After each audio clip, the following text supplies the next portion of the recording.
akal, memelihara hati dan pikiran kami sekalian, sementara kami menikmati kebenaran firman-Mu, dan malaikat Allah mengawal kami. Dalam nama Tuhan Yesus Kristus kami sambut firman-Mu. Haleluya. Amin. Silakan Bapak. Haleluya. Haleluya. Tuhan, kita bersyukur hari ini Bapak Ibu bisa hadir di hari yang sejuk, dingin secara fisik. Enaklah kita golek-golek di tempat tidur, tapi Bapak Ibu bisa bergegas untuk datang mencari wajah Tuhan pada hari ini. Amin Bapak Ibu. Tuhan memberkati kita. Mari kita lihat firman Tuhan lagi pada hari ini. Masih firman Tuhan minggu yang lalu, saya rindu kita benar-benar memahami, jangan salah mengerti, sehingga kita bisa membedakan apa yang Tuhan inginkan dalam hidup kita, sehingga tidak sama-sama, ya, tidak sama-sama. Dunia ini tidak memanipulasi apa yang Tuhan inginkan. Ya. Jadi Rasul Paulus akan membuka pikiran kita tentang apa yang Tuhan mau. Filipi pasal 3 ayat 7 sampai 11. Mari kita baca bersama-sama lagi ayat ini. 1, 2, 3. Tetapi apa yang dahulu merupakan keuntungan bagiku, sekarang aku anggap rugi karena Kristus. Malahan segala sesuatu aku anggap rugi karena pengenalan akan Kristus Yesus Tuhanku lebih mulia daripada semuanya. Oleh karena Dia aku telah melepaskan semuanya itu dan meletakkan sampah, supaya aku memperoleh Kristus dan berada dalam Dia, bukan dengan kebenaranku sendiri karena mentaati hukum Taurat, melainkan dengan kebenaran karena kepercayaan kepada Kristus, yaitu kebenaran yang Allah anugerahkan berdasarkan kepercayaan. Yang kehendaki ialah mengenal Dia dan kuasa kebangkitannya dan persekutuan dalam penderitaannya, di mana aku menjadi serupa dengan Dia dalam kematiannya, supaya aku akhirnya beroleh kebangkitan dari antara orang mati. Haleluya. Ini adalah seorang pernyataan seorang yang sudah memenuhi hukum-hukum Allah secara lahiriah. Jadi jika dibandingkan dengan kita, maka jauh dari apa yang dilakukan oleh Rasul Paulus. Nah, langsung saja kita lihat Bapak Ibu temanya minggu yang lalu juga adalah ini, tetapi ada bagian-bagian yang saya pertajam supaya kita mengerti, ya. Jadi tema firman Tuhan hari ini adalah relasi hubungan dengan Kristus, sumber kehidupan Kristen yang sebenarnya, yang sejati. Jadi hubungan dengan Kristus adalah sumber kehidupan Kristen yang sebenarnya. Jadi tanpa Kristus, Kristen itu nol. Kristen itu hampa. Kristuslah sebagai sumber hidup itu. Kristuslah sebagai penghasil kehidupan di dalam kehidupan kita. Jadi kalau selama ini manusia sebelum percaya pada Yesus yang menghasilkan kehidupan adalah dunia ini, yang memproduksi semua tingkah laku adalah karena kita mengikuti pola-pola dunia. Mari kita lihat bagian yang pertama, Bapak Ibu. Rasul Paulus mengatakan, tetapi apa yang dahulu merupakan keuntungan bagiku, sekarang kuanggap rugi karena Kristus. Dulu dia beruntung. Dia, saudara-saudara, orang yang memiliki pola hidup di atas rata-rata. Ini bukan orang jahat. Paulus bukan orang jahat. Nah, kalau kita lihat nanti Paulus saja mengatakan demikian setelah kenal Tuhan, dia punya perkataan seperti ini. Apalagi kita, apalagi kita. Jadi tidak seorang pun, saudara-saudara, lewat firman Tuhan ini nanti yang bisa membanggakan dia. Kita melihat Bapak Ibu, Paulus itu telah memiliki pola hidup sempurna menurut hukum. Dia punya pola, dia punya gambar. Itu telah dia capai dalam hidup. Nah, ternyata dia berkata, tetapi apa yang dahulu merupakan keuntungan bagiku. Nah, ingat lagi Bapak Ibu bahwa ini hal yang positif yang dilakukan. Yang positif saja, yang terbaik yang dipunyai manusia.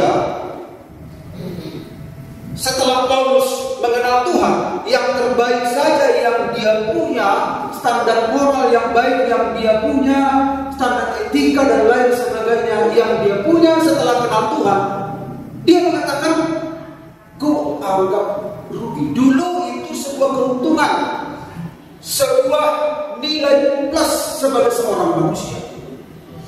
Bukan berarti yang standar tinggi itu tidak berguna untuk hidup manusia, tapi tidak punya bobot di hadapan Allah dalam hal keselamatan. Itu maksudnya. Segala yang terbaik saja yang dimiliki, yang dicapai manusia, tidak punya bobot keselamatan di hadapan Allah. Apalagi kita punya standar rendah. Artinya kita gak bisa menyombongkan apa-apa dalam hidup ini. Nah, kita melihat Bapak Ibu yang pertama, pola eksternal positif tidak cukup. Yang positif saja tidak cukup, apalagi yang negatif. Jadi Allah itu punya standar yang tidak bisa dicapai oleh manusia berdosa. Gak bisa dicapai. Gak bisa diusahakan oleh manusia berdosa. Gak bisa. Karena kita semua sudah jatuh dalam dosa. Jadi kita memproduksi tingkah laku dari kemanusiaan yang jatuh dalam dosa. Kita memproduksi tingkah laku, etika, tata krama bersumber dari manusia yang ada di bawah hukuman.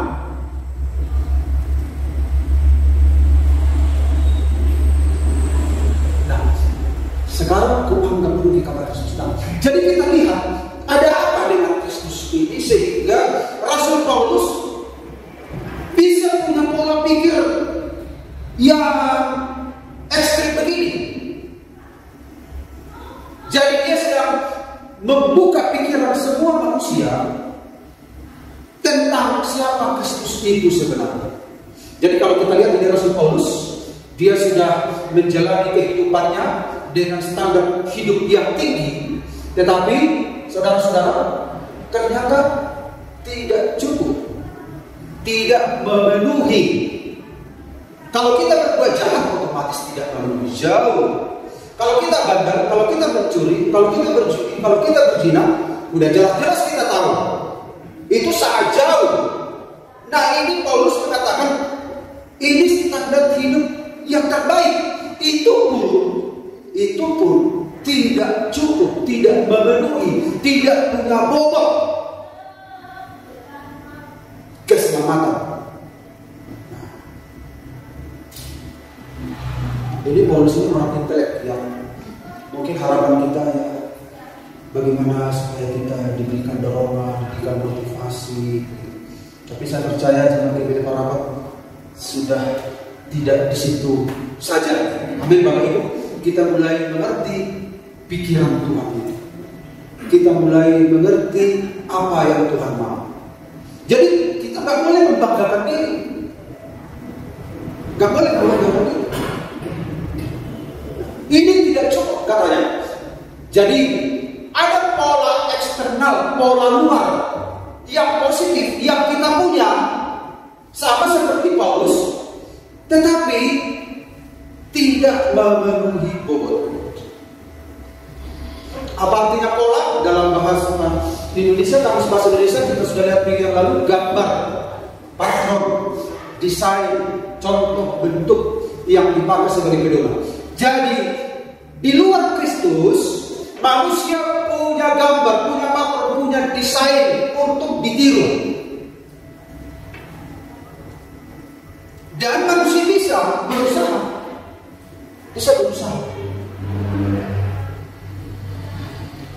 Dan kalau dia mencapai, itu penting bagi hubungan manusia. Kalau kita kan orang baik, orang juga kan senang sama kita. Kalau kita ramah, orang senang. Kalau kita berbuat baik kepada orang lain, orang senang, semua senang. Daripada kita jahat, daripada kita bandel, daripada kita suka mencuri.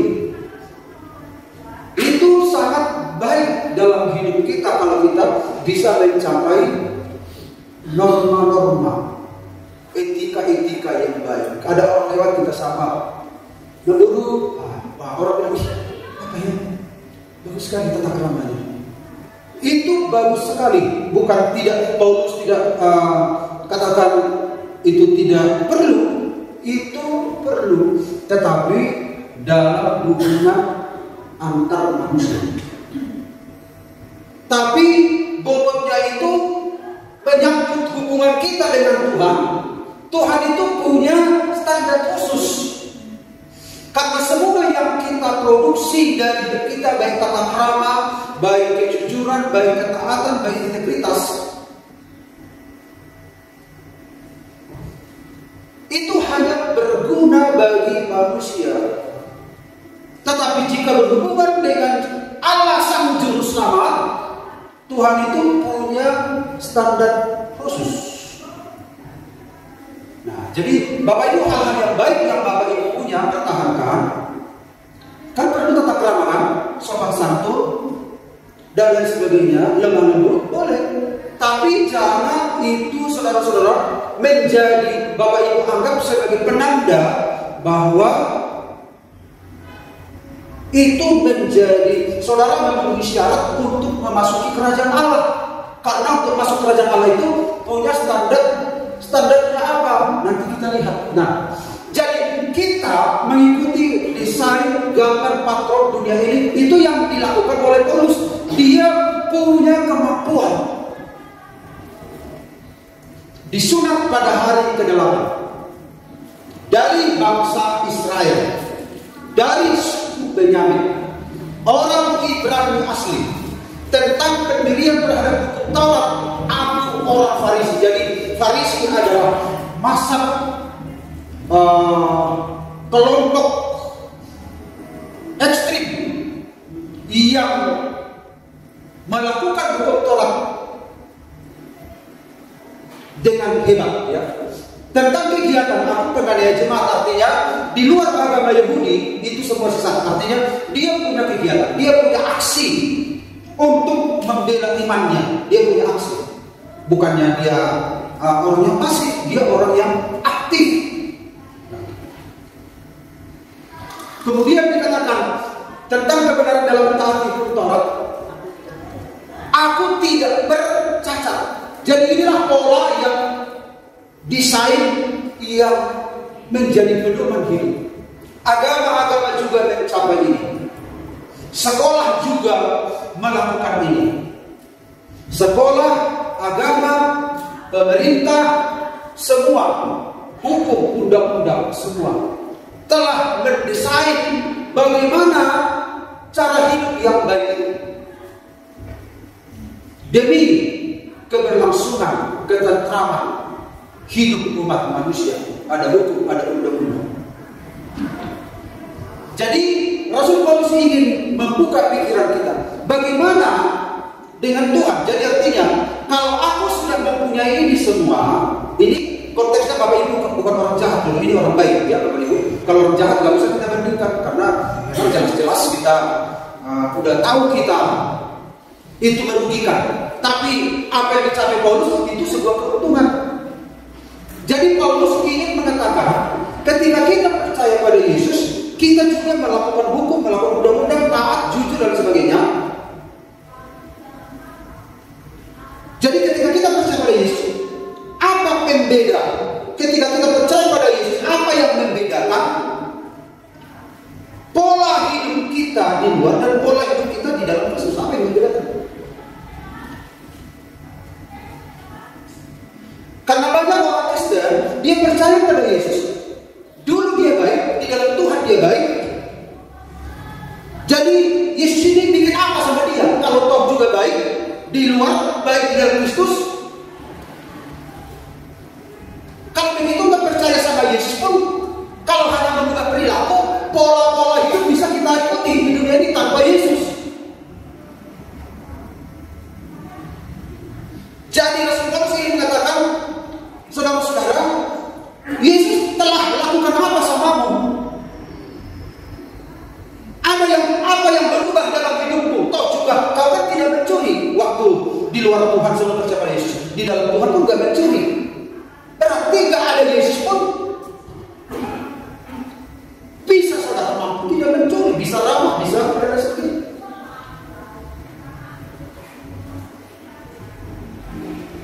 Nah, ternyata ketika seseorang percaya kepada Yesus Kristus, mari kita lihat, kita punya pola hidup yang baik. Sebelum kita percaya pada Yesus, ini hanya firman ini menyadarkan orang-orang yang sedang memposisikan dirinya orang baik, orang punya standar hidup yang baik, ya. Orang yang punya etika yang baik, moral yang baik. Paulus sedang menyasar ini. Kenapa pola eksternal positif ini tidak cukup? Dalam Yesaya 64 ayat 6, segala kebaikan manusia itu bagaikan kain kotor. Sehebat apapun pola yang dicapai manusia, jika dibandingkan, jika bertemu dengan Yesus, langsung bobotnya itu. Setelah melihat apa standar yang Tuhan mau,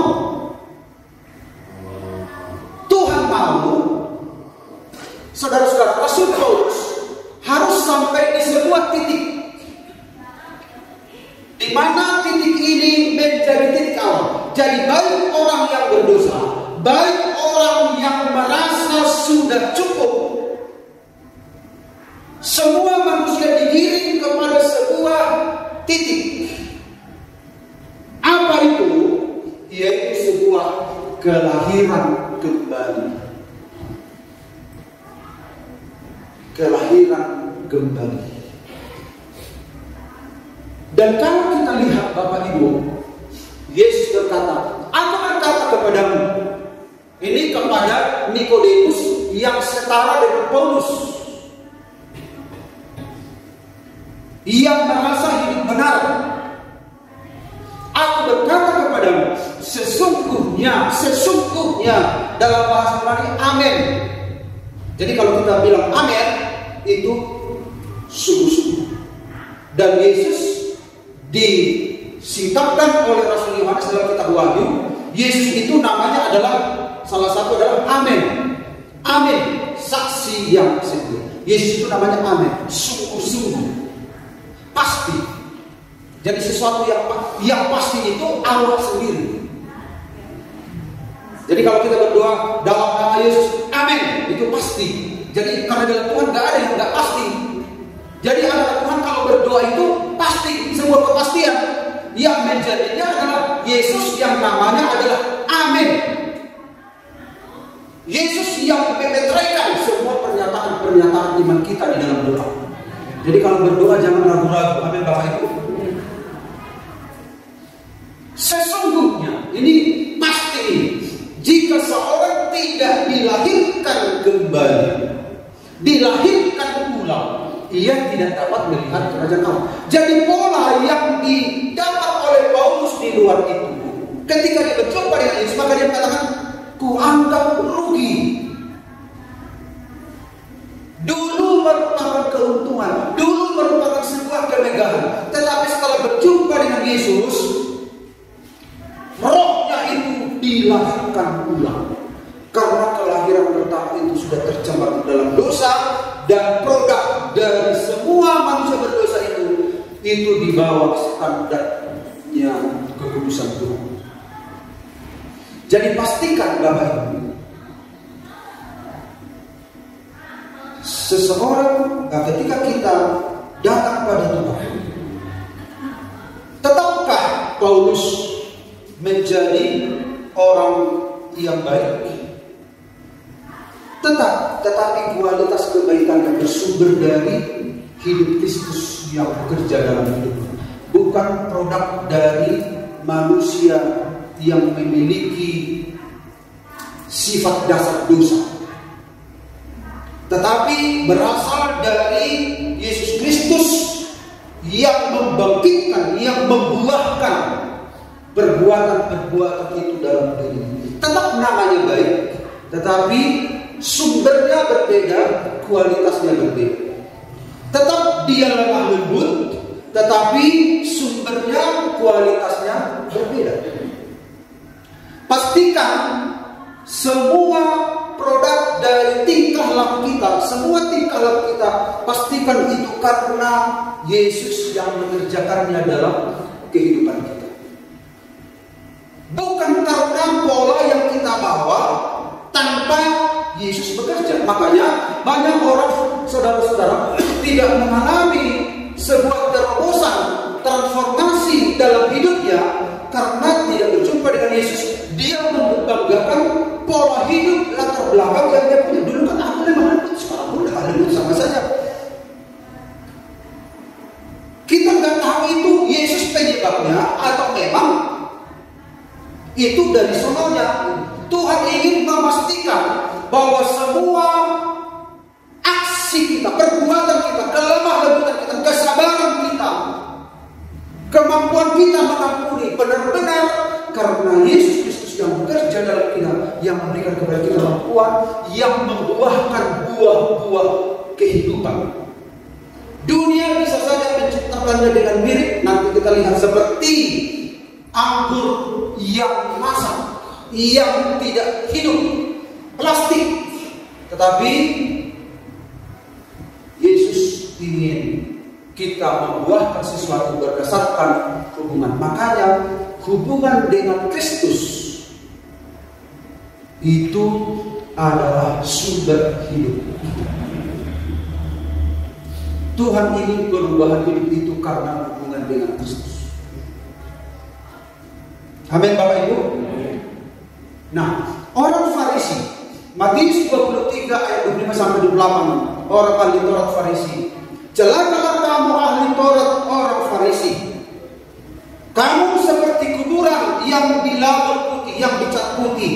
Mereka itu mempolakan diri menjadi orang-orang yang saleh. Tetapi ketika berhadapan dengan Yesus, apa yang terjadi? Ternyata sumber dari pola itu adalah produksi dari sifat dasar manusia yang berdosa dan bisa dimanipulasi. Tuhan mau menyentuh kita dari dalam. Tuhan mau menjamah kita dari dalam. Karena sifat dasar itu ada di dalam, Tuhan mau mengubah hati kita. Tuhan mau menjamah kita. Tuhan mau, saudara-saudara, membuat kita berubah dari dalam hidup kita. Nah, kita, bagaimana dengan kita? Ada pola-pola eksternal yang kita miliki. Ini bukan yang jahat. Kalau yang jahat langsung saja kita bisa mengatakan ini merugikan. Ini kadang-kala ada orang yang membanggakan seolah-olah, makanya mereka itu kadang nggak butuh Kristus. Kalau mereka menjadi Kristen, sebenarnya Kristus tidak menyentuh hidup mereka. Kristus tidak menyentuh hidup mereka. Perhatikanlah orang-orang Kristen di Barat. Kami tidak mencuri, kami tidak membunuh. Tetapi apa hasilnya? Gereja ditinggalkan banyak. Kami nggak jahat kok, kami orang baik. Kami taat hukum. Tetapi mereka Kristen, tapi Yesus tidak pernah, saudara-saudara, memiliki tempat di dalam hati mereka. Sehingga perubahan itu karena sebuah pola yang telah dimiliki dari Tuhan. Nah, saudara-saudara, kita ada di lingkungan keluarga yang mendukung, itu bisa membentuk pola hidup kita. Itu bagus, ya. Itu bagus. Demi kebaikan kita, demi keamanan kita. Tetapi bobot yang Tuhan inginkan adalah berdasarkan hubungan dengan Kristus. Walaupun itu tidak sempurna, tetapi itu bersumber dari hidup yang dibaharui, yang sedang bertumbuh. Sedang bertumbuh. Mungkin ada saudara-saudara di dalam lingkungan keluarga mendukung, biasa itu orang tua punya integritas, jujur, diajari jujur juga, diajari punya kasih sayang, ada nilai-nilai yang ditanamkan. Itu bagus. Itu juga sebuah pola. Tetapi itu belum berhubungan dengan iman. Itu kita bisa menampilkan sebuah perilaku tanpa ada hubungan dengan Tuhan. Makanya banyak orang tidak menginginkan Yesus karena kami bisa juga melakukannya. Kemudian saudara-saudara, kita juga dibentuk tradisi dan nilai budaya yang bermakna. Ada tradisi-tradisi yang baik, ada budaya yang baik di mana orang muda menghormati orang tua, ada saudara-saudara tanggung jawab. Kalau kita melakukan sesuatu harus ada tanggung jawab, diajari kita dan lain sebagainya. Itu pun penting. Kita terpola, terbentuk. Ada juga pengalaman hidup yang membentuk kita, ada pendidikan dan kepercayaan yang benar, ada kelompok sosial positif, ada keterampilan dan disiplin. Makanya Bapak Ibu perhatikan, keluarga yang disiplin itu selalu mendapatkan hasil yang terbaik. Tidak bisa disangkal. Tetapi itu hanya, saudara-saudara, menolong kita menjalani hidup ini. Sementara hidup yang akan datang itu tidak bisa diandalkan. Saudara orang baik, orang disiplin tanpa Yesus, itu hanya bisa menolong saudara di dalam dunia ini selama hidup. Tapi untuk hidup yang akan datang itu nggak bisa. Harus berjumpa dengan Yesus. Harus mengalami kelahiran baru. Apa kurangnya Nikodemus? Apa kurangnya Rasul Paulus? Artinya kita membutuhkan Tuhan. Pastikan bahwa kita ini terkoneksi dengan Tuhan. Dialah yang memunculkan buah-buah itu dalam kehidupan kita. Kita harus masuk ke titik ini, di mana dari sini kita dilahirkan kembali. Sementara saudara-saudara, Rasul Paulus mengatakan, kita tadi lihat apa yang dicapai Paulus. Ini tidak cukup, tidak memenuhi. Apa yang tertinggi dicapai manusia belum tentu bisa mencapai apa yang terendah dari standar yang Tuhan tetapkan. Belum tentu. Ketika kita berjumpa dengan Tuhan, hidup kita dilahirkan kembali. Kita diubah oleh Tuhan. Dia mengubah kita dari dalam. Kita merasakan zaman dalam hidup kita, dalam ibadah-ibadah kita. Kita merasakan sentuhan kasih Tuhan. Dia menjamin kita. Kita merasakan Dia menerima kita. Kasih sayang Tuhan itu, saudara-saudara, ketika Dia menjaga kita, lalu kita bandingkan dengan apa yang kita berbuat, tidak sebanding pada akhirnya. Nah, ciri khas orang yang berjumpa dengan Tuhan dengan benar akan mengatakan bahwa ini tidak cukup. Seperti Rasul Paulus katakan. Jadi tidak ada yang bisa kita lakukan. Tapi seseorang yang berjumpa dengan Tuhan, maka dia mengalami sebuah perubahan dalam hidupnya. Kalau kita lihat selanjutnya, jadi kita harus ada di titik kita harus berjumpa dengan Tuhan. Bagaimanapun keadaan kita, saudara-saudara, pastikan kita berjumpa dengan Tuhan. Makanya Nikodemus satu waktu malam-malam dia datang pada Yesus. Orang yang punya standar moral tinggi, guru yang baik. Mereka berbicara, tapi apa kata Yesus? Tidak seorang pun yang sampai ke dalam kerajaan Allah kalau dia tidak dilahirkan. Artinya adalah semua pencapaian tanpa Yesus Kristus. Yesus Kristuslah yang harus memulai. Engkau harus memulai hidupmu dengan hubungan dengan Tuhan. Jangan lanjutkan hidupmu tanpa Tuhan. Artinya ulang semua. Engkau harus memiliki start awal. Ketika kau berjumpa dengan Yesus, engkau mulai hubunganmu dan engkau bertumbuh di sana. Engkau harus punya sebuah momen dalam hidupmu di mana engkau punya titik balik dalam hidup. Semua orang harus punya titik balik dalam hidup. Semua orang harus punya pengulangan dalam hidup, yaitu berjumpa dengan Tuhan Yesus yang telah menyelamatkan kita. Karena di luar Tuhan kita tidak bisa berbuat apa-apa. Nah, malahan segala sesuatu anggap rugi karena pengenalan akan Kristus Yesus. Tuhan itu lebih mulia daripada semuanya. Kita harus memiliki sebuah tahap di mana kita menganggap Yesus Kristus itu lebih mulia dari semuanya. Kalau orang belum punya tahapan ini, itu bisa mengindikasikan dia belum dilahirkan kembali. Oleh karena dialah yang telah melepaskan semuanya itu dan menangkapnya sampah supaya memperoleh Kristus. Sampah di sini artinya tidak bernilai. Ya. Jadi kalau saudara percaya pada Yesus tapi saudara menganggap ini bernilai, saudara tambahkan kepada Tuhan, tuh saudara tidak akan kenal Tuhan nanti dengan benar. Makanya ada seorang yang punya ladang, ya. Dia melihat di ladang itu ada mutiara. Ada mutiara. Ini bukan ladang ya, di ladang dia ada mutiara. Lalu dia menjual semua harta miliknya untuk membeli ladang itu.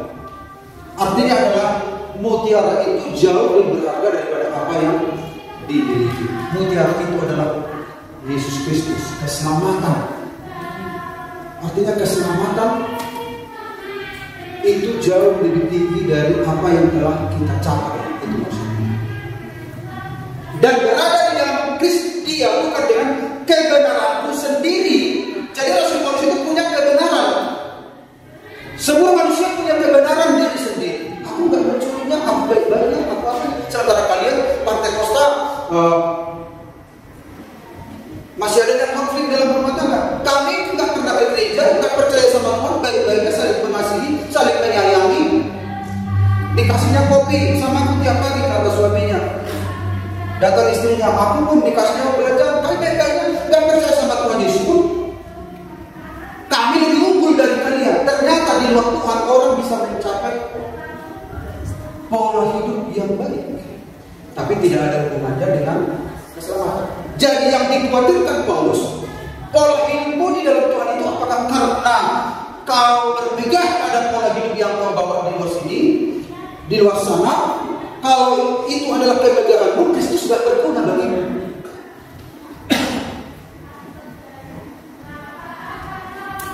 Berarti Yesus tidak terperan dalam hidupmu kalau ternyata kau juga bisa bawa-bawa dan terus.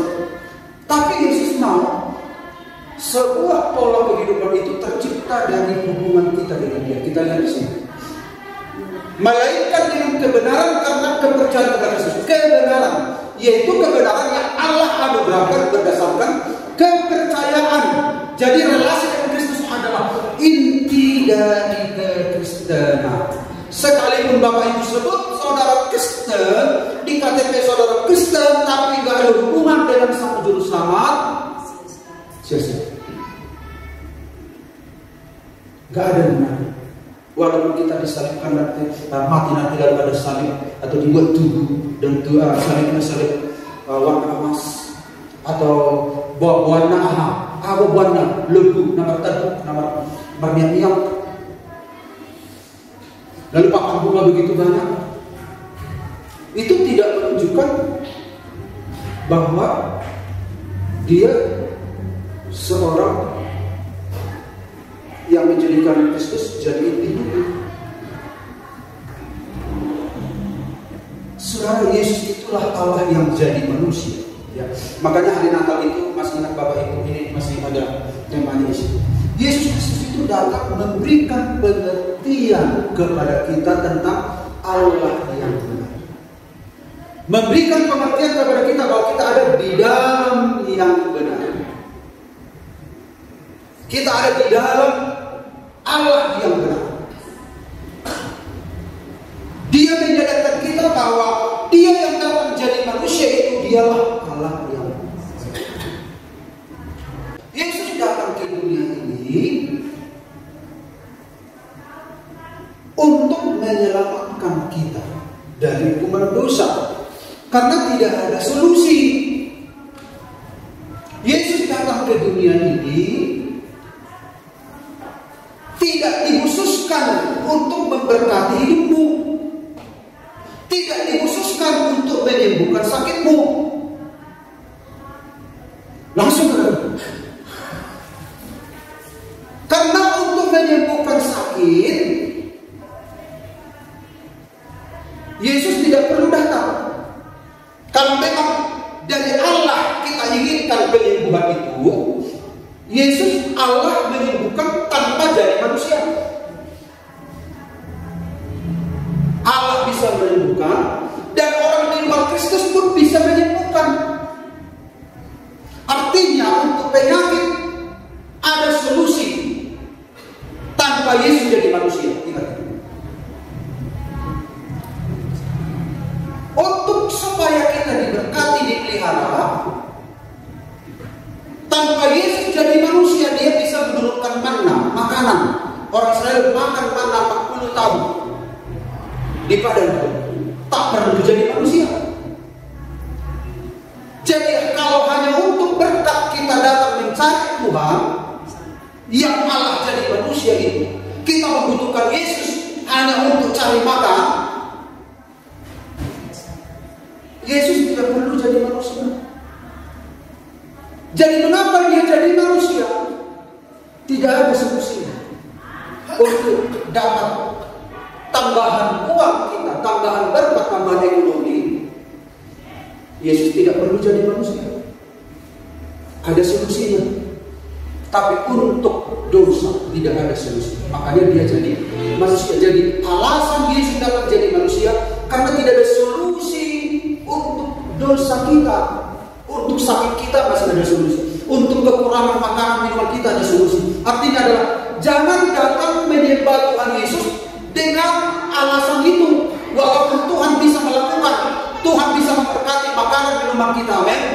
Tuhan bisa menyembuhkan penyakit kita. Tapi alasan kita datang ke gereja mencari Tuhan karena Dia setelah menyelamatkan kita dari dalam kematian, Dia datang menjadi manusia. Dia mengosongkan dirinya.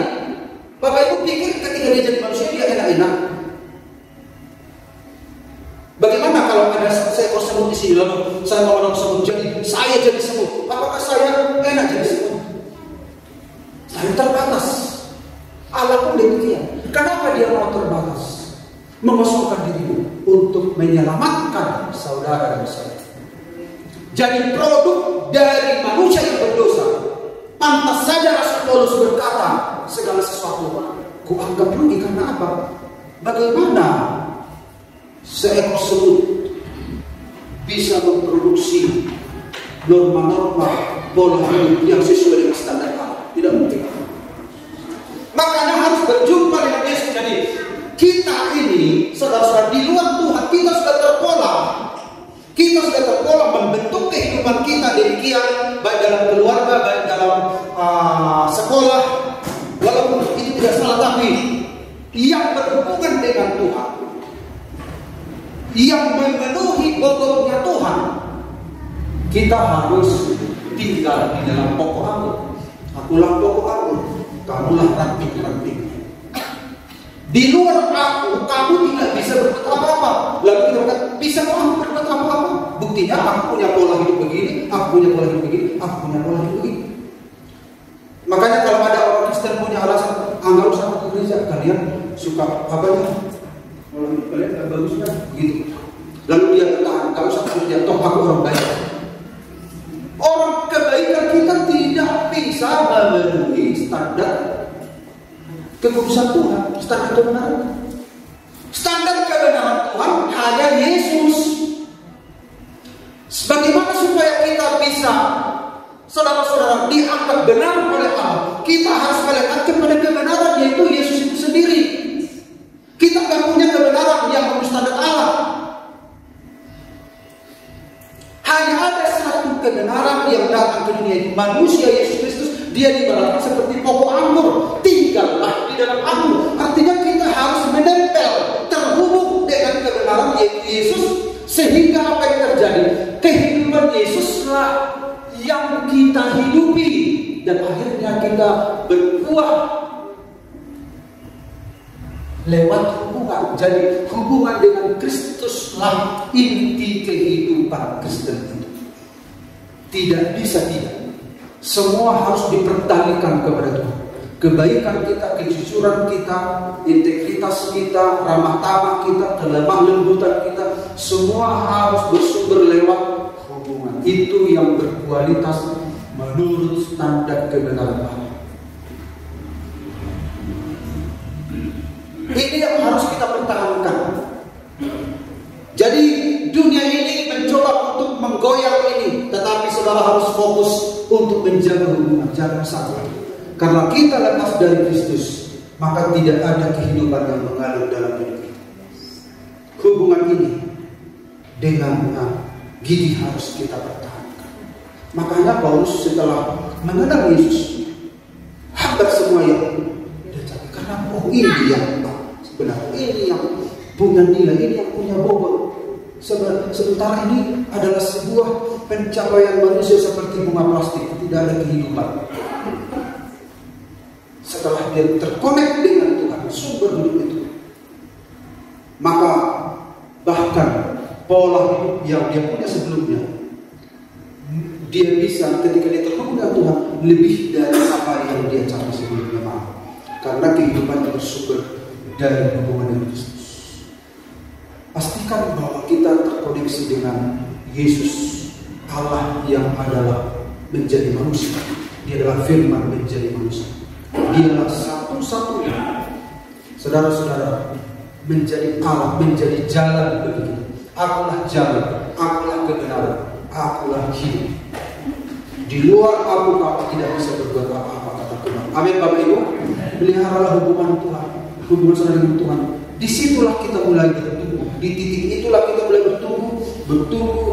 Semua aktivitas kehidupan kita itu pastikan bahwa itu terkoneksi dengan Sang Pokok Anggur. Ketika kita kecewa, langsung kaitkan dengan Yesus. Ketika kita khawatir, langsung kaitkan dengan Yesus. Akhirnya saudara-saudara, kita akan menghasilkan kekuatan lewat hubungan itu. Saudara akan mendapatkan hal-hal yang indah. Mungkin terkesan belum sempurna. Kebaikan kita, keramah tamahan kita, dan banyak hal yang belum sempurna. Tetapi itu nanti akan berkuat jika koneksi kita, relasi kita, hubungan kita dengan Sang Pokok itu makin kuat. Makin kuat. Dan hubungan itulah yang berlanjut ke dalam kekekalan. Seperti Nikolas mengutip apa yang saya sampaikan khotbah. Kita lahir ke dunia ini sendiri. Lalu setelah cukup umur, kalau Tuhan kehendaki, kita menikah berdua. Kalau Tuhan kehendaki, ada tambahan anak. Setelah anak-anak bertumbuh dewasa, mereka pergi satu-satu meninggalkan kita, tinggal berdua. Lalu pasangan pergi, mati, tinggal sendiri. Datang sendiri, pulang sendiri, dan menghadap Tuhan juga sendiri. Artinya semua yang Tuhan tambahkan kepada kita itu adalah sebuah kepercayaan, sebuah tanggung jawab. Kita akan berhadapan dengan Tuhan masing-masing. Hubungan dengan Tuhan kembali. Apa tujuan Tuhan menciptakan kita? Untuk apa kita ada di dunia? Dan kemana setelah ini? Kita akan berhadapan sendiri-sendiri dengan Tuhan. Makanya ada nyanyian, inilah yang ku punya, hati yang menyembah, Hanya Tuhan yang sisa dalam hidup kita. Hanya Tuhan yang sisa. Tuhan yang menyebabkan kita lahir ke dunia ini. Tuhan yang memimpin kita ada di dunia ini. Dan Tuhan juga yang akan kita jumpai di balik kematian. Semuanya tentang Tuhan. Makanya hubungan dengan Tuhan jangan sampai terpisah. Kita bisa saja terpisah dengan orang yang kita kasih satu waktu. Kita bisa saja mungkin tidak menerima yang kita doakan. Atau bisa saja kita sudah minta berkat tapi tak kunjung datang. Atau bisa saja kita sudah lama kita nongkrong masih ngontrak. Bisa saja hal-hal itu terjadi dalam hidup. Atau kita berdoa tapi tak kunjung sembuh. Tapi itu tidak membatalkan status kita dalam kerajaan Allah, karena kita terhubung selalu dengan Dia. Hubungan itulah yang menentukan status masa depan kita. Status kita mungkin status moral bisa, status sakit, status begini, status begini. Tidak. Apakah yang bisa memisahkan kita dari kasih Kristus? Kemiskinankah? Kelaparankah? Ketelanjangankah? Tidak ada yang memisahkan kita dari kasih Kristus. Karena itu jagalah hubunganmu dengan Tuhan. Bersama dengan Tuhan kita lakukan perkara-perkara besar. Bersama dengan Tuhan kita akan menjalani musim-musim yang berubah silih berganti. Saudara dan saya akan berkemenangan apapun yang terjadi. Haleluya! Yesuslah harta yang terpendam, yaitu mutiara yang berharga. Karena itu dalam tahun 2020 hubungan dengan Tuhan. Karena bisa silakan datang ke depan. Kita nyanyikan. Kita nggak usah poin ini lagi. Kita nyanyikan lagu ini saja.